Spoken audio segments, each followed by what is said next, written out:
On n'était que deux avec Sarah. On arrive en Crimée, la veille de l'annexion de la Crimée par Poutine. Femen est un mouvement qui vient d'Ukraine, qui a été fondé par des Ukrainiennes, qui s'est exporté ensuite en France. Pour nous, il y avait une certaine émotion déjà, à aller sur les terres où est né le mouvement. Et je me souviens de cette scène où, en fait, on arrive à l'aéroport de Simferopol. Là, c'est vraiment une scène de film pour le coup. Il y a des personnes en uniforme, tout le monde porte un uniforme différent, donc on n'arrive pas à savoir qui est ukrainien, qui est russe, qui est qui. Il y avait vraiment cette atmosphère très pesante de c'est la guerre en fait.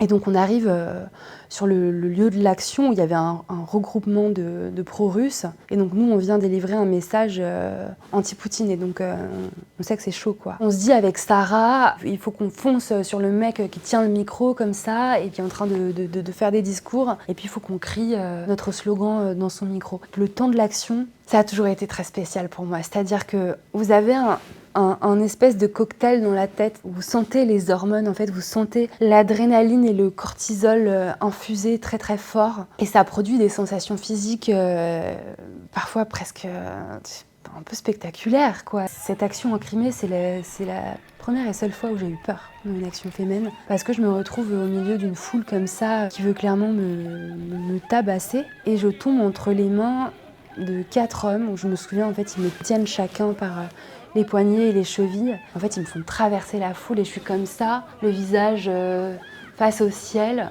Et je vois défiler autour de moi, je vois des têtes de gens, je vois à un moment une femme qui m'assomme avec son sac à main et je vois son sourire comme ça avec ses dents en métal là. Et elle m'assomme comme ça, elle a l'air trop contente de m'assommer, en même temps le visage déformé par la rage, la haine. Et sur le moment, en fait, vous sentez plus votre corps. Pour le coup, après cette action, j'ai eu mal. Et ouais, j'ai eu vraiment peur de me faire lyncher et d'y rester. Je savais pas qui étaient ces hommes qui me portaient. Je suis restée comme ça 20 minutes à traverser une foule comme ça, sans savoir entre les mains de qui j'étais. C'était peut-être des soldats russes, quoi. Et moi, ce que je savais des soldats russes, c'est que les filles de Femen, elles avaient déjà fait de la prison en Russie. Et en fait, au final, c'était des policiers ukrainiens et avec qui ça s'est extrêmement bien passé. Quand vous avez vécu des moments d'une telle intensité, à la fois que ce soit la vie quotidienne avec ces filles, et à la fois ces actions qui sont des moments aussi des moments très forts de liberté d'expression. C'était vraiment ça que je chérissais, quoi. J'avais l'impression que je pouvais dire ce que je pensais et que je forçais les autres à m'écouter.